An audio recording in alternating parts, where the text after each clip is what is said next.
Olá a todos, sejam bem-vindos a esse canal e hoje vamos começar mais um vídeo. E no vídeo de hoje a gente vai conhecer a história, a trajetória e alguns mistérios sobre o que foi um dia o maior edifício da América Latina. Esse vídeo promete. Fique aqui e acompanhe essa maravilha que é o edifício Martinelli e a sua tão completa história.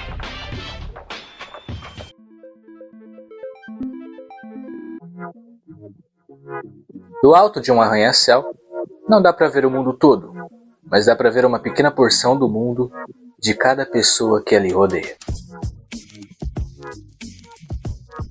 Em 1893, o Brasil conheceu uma lenda chamada Giuseppe Martinelli, um jovem italiano que cruzou o oceano em busca de oportunidades, incentivado por um movimento imigratório em massa.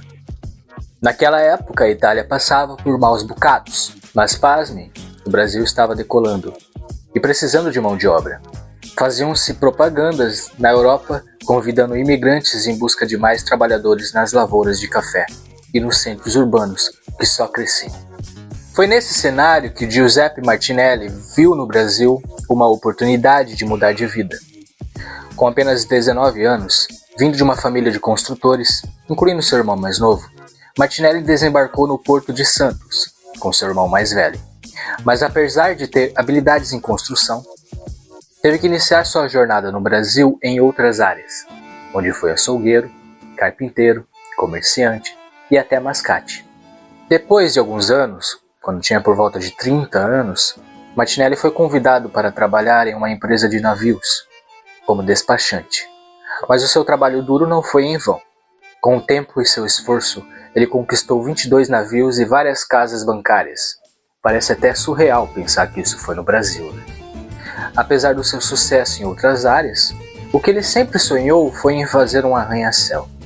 Foi aí que em 1914 ele comprou o terreno de onde ficaria o edifício mais alto da América Latina por cerca de 13 anos. E nesse momento ele percebeu: é por aqui que começa a grande São Paulo. Em 1922, Martinelli convidou o engenheiro húngaro William Filler para elaborar o projeto, inicialmente planejado para ter 12 andares, sendo o mais alto de São Paulo. Mas ele nunca se sentia satisfeito com o tamanho do projeto, aumentando para 14, 18, 22, até chegar na conclusão que ele queria que o prédio tivesse 26 andares. Em 1924, foi anunciada ao público a obra, com uma fundação planejada para 30 andares. O Martinelli foi construído com concreto armado, uma técnica inovadora para a época. As paredes foram erguidas com alvenaria de tijolos e o cimento usado era importado da Suécia e Noruega. Ao chegar, eles misturaram o material com sangue de boi, para que ficasse com a coloração rosada que ele tem. Nessa época, o transporte ainda era muito precário no Brasil. O primeiro carro a ser trazido para cá foi um Peugeot Type 3, agraciado pelo Santos Dumont em 1891. Só na década de 50, o automóvel se tornou realmente comum por aqui. Dessa maneira, as peças e equipamentos de obras eram quase que majoritariamente conduzidas por carroças. As peças do edifício Martinelli, em específico, eram puxadas por burros. Mesmo assim, Martinelli era imparável, mesmo com todo o apoio popular que dizia que o prédio não ia aguentar e logo desabaria. Ele seguiu crente de que ia dar certo. Infelizmente, quando a obra chegou a 14 andares, o húngaro que comandava o projeto do italiano faliu, deixando Martinelli sem saber como prosseguir. Ele até pediu para que fosse aumentado, mas o engenheiro já não tinha mais recursos. Sinto muito, Baratão, mas não poderei prosseguir. Eu fali. Tutto bene, companheiro, mas se você não vai, eu vou. Martinelli não perdeu tempo. Ele chamou seu sobrinho Ítalo Martinelli para seguir a obra sendo engenheiro. E construíram mais até o 24º andar.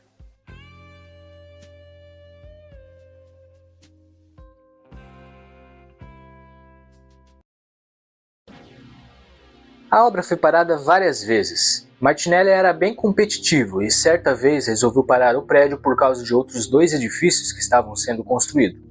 Não queriam deixar que sua ideia fosse ofuscada pelos concorrentes. Um era um prédio no Rio, planejado para ter 18 andares, que era chamado de Edifício à Noite, e o outro era um projeto de arranha-céu na Argentina, e tinha planos de ser o maior da América. Giuseppe esperou que esses 2 ficassem prontos e voltou a construir seu monumento favorito. Mesmo com toda a garantia que Giuseppe estava dando no prédio, ainda havia aqueles que desacreditaram, saindo manchetes sensacionalistas nos jornais. Edifício Martinelli, o gigante que cai. Para piorar, houve um caso que intensificou essa situação, quando um dos trabalhadores do edifício caiu durante a obra e não sobreviveu. Muitos donos de terra das redondezas do edifício venderam seus terrenos e se mudaram de lá. Todos esses fatores, mais a desconfiança do prefeito José Pires do Rio, esse era o nome dele mesmo, de que o prédio de 24 andares estava sendo feito com uma fundação para 14, levou a prefeitura de São Paulo a interditar a obra, deixando-a parada por dias. Mas Martinelli novamente não desistiu. Ele juntou seus exércitos e conseguiu provar que o prédio era seguro, mostrando à prefeitura que sua fundação era na verdade para 30 andares. Dessa forma, fazendo com que o próprio prefeito que interditou a obra revogasse a interdição, permitindo que Martinelli pudesse prosseguir.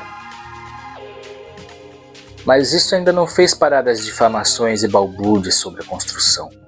Pelo tamanho do prédio ser algo novo, muitos ainda ficavam preocupados, e para sanar todas as dúvidas que tinha a população, Martinelli deu uma cartada de gênio para provar a todos que o prédio era seguro, fazendo mais uma mudança no projeto.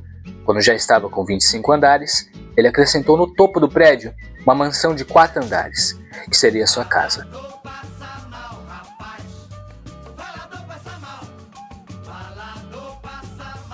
Martinelli já morava no prédio antes, mas anunciou que quando a mansão ficasse pronta, ele iria para o topo do arranha-céu junto com a sua família.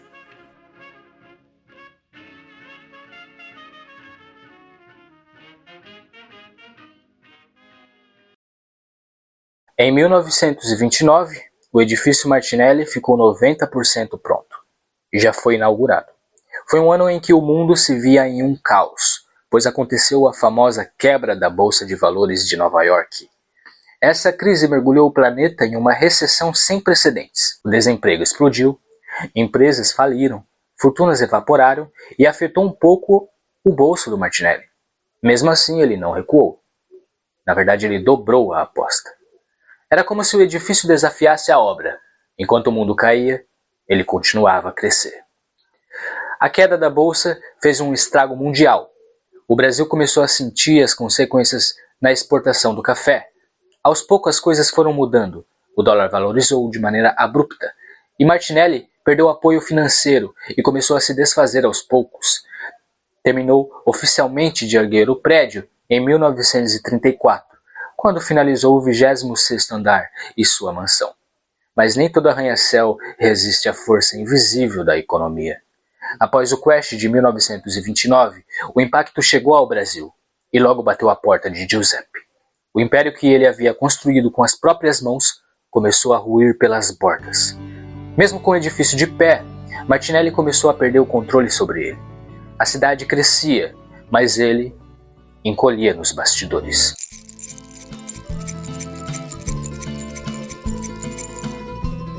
Com a falta de recursos, Martinelli se sentiu obrigado a pegar um empréstimo com o governo da Itália, o Istituto Nazionale di Credito per il Lavoro Italiano all'Estero, o ICLE.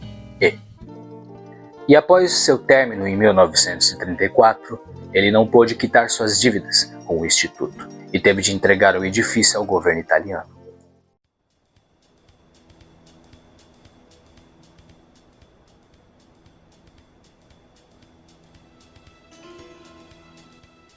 Em 1939, estourou a Segunda Guerra Mundial, com a invasão da Polônia feita pela Alemanha nazista, a comando de Adolf Hitler. Os países se juntaram em 2 grupos para lutarem entre si, o Eixo e os Aliados. com um eixo sendo formado por Alemanha, Itália, em sua época fascista, liderada por Mussolini, e Japão, enquanto os aliados eram formados por Reino Unido, França, União Soviética e mais tarde Brasil e Estados Unidos.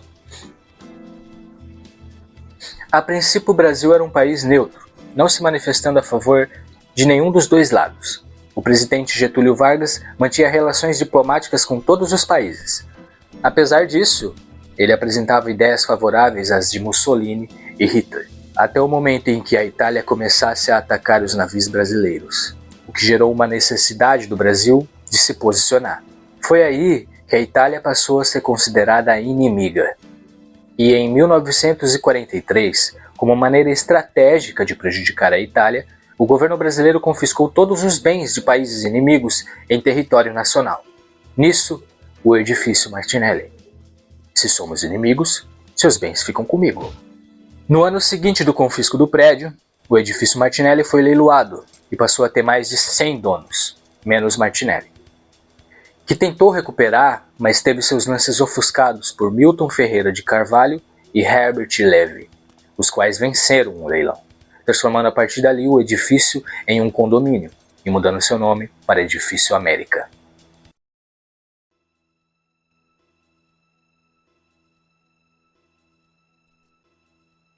Quando o edifício Martinelli começou a ser comandado por mais de 100 donos, as ruínas começaram a criar raízes. Vendiam-se apartamentos clandestinos e chegou a era dos cortiços. Nessa época, havia um fosso de cerca de 30 metros de altura que chegava até o 9º andar, contendo desde resto de animais até ossadas humanos. Também foi a época da insanidade e da criminalidade. O prédio era ocupado por delinquentes, putas, e abrigava clínicas clandestinas de aborto. E pela falta de saneamento, moradores relataram que era difícil passar pela rua sem ser atingido por urina ou detritos que eram jogados das janelas. O Martinelli, que um dia foi orgulho da cidade, virou sinônimo de abandono e marginalidade, sendo palco de crimes e associado a lendas urbanas sombrias.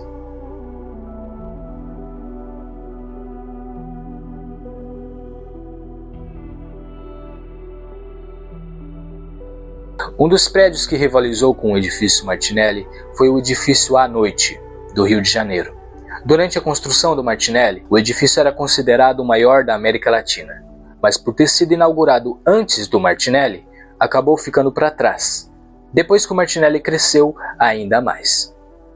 Apesar de ter esse contexto importante, o edifício à noite também foi abandonado e também foi tomado como propriedade do governo, o que gerou degradação por lá.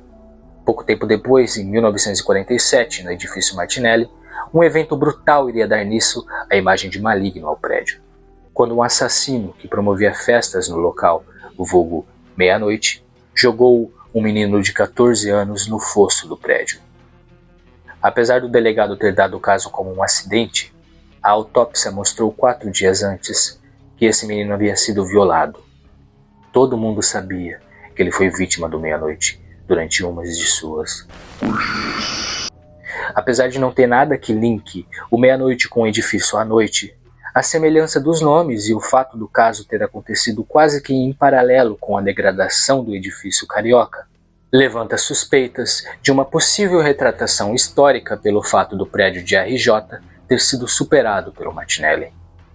Depois desse ocorrido, vários casos semelhantes e macabros passaram a acontecer no edifício, tais como o assassinato de Neide, de 17 anos, em 1965, que foi atirada do edifício após um baile. Pelas autópsias, havia sinais de brutalidade e possíveis sinais de antipatria.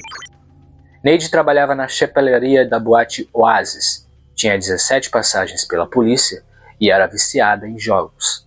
Sua irmã Neuza testemunhou que ela tinha dívidas de 100 mil cruzeiros pouco antes de morrer. Ia para o Martinelli sem motivos aparentes, já que ela não morava lá. Depois de tempos de investigação, a polícia encontrou em seu apartamento uma carta dizendo: "Volto logo, irmã."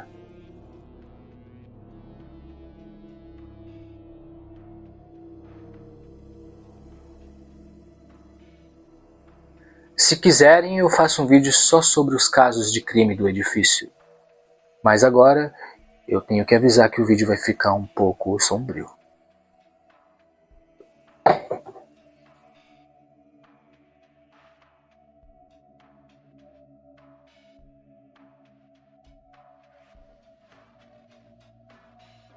Moradores relatam avistar o vulto de uma mulher loira, sem rosto, correndo pelos corredores. Ela assombraria os pisos superiores e o subsolo, batendo portas ofegante e desesperada.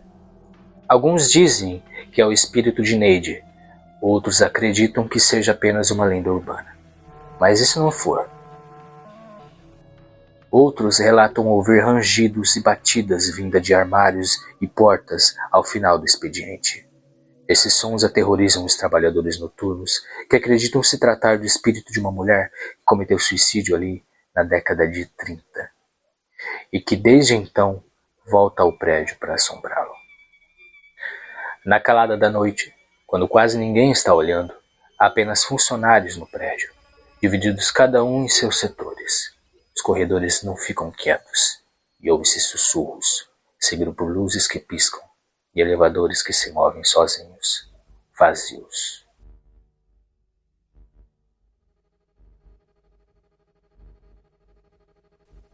Ninguém sabe o porquê desses fenômenos.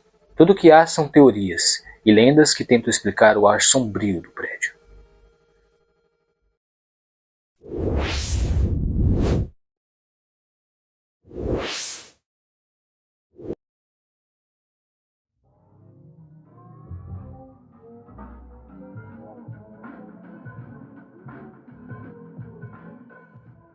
O tempo passou e a cidade também mudou. Em 1975, o Martinelli começou a renascer. De cortiço a patrimônio histórico, passou por reformas, tombamento e reabertura. Hoje, o edifício Martinelli abriga para repartições públicas, lojas e eventos culturais. Recentemente, ele foi reaberto ao público, parte de um projeto de revitalização que prometeu transformar seus andares superiores em espaços modernos, com restaurante, museu e até um mirante 360 graus. É como se o prédio estivesse respirando de novo. Mas será que tudo voltou ao normal? Os relatos continuam. Mesmo com os andares mais altos sendo reformados, ainda há quem ouça vozes, vultos, sussurros no elevador e uma sensação estranha ao subir os últimos andares. Talvez nem toda reforma seja capaz de apagar o que ficou impregnado ali, de limpar todo o sangue de boi das paredes.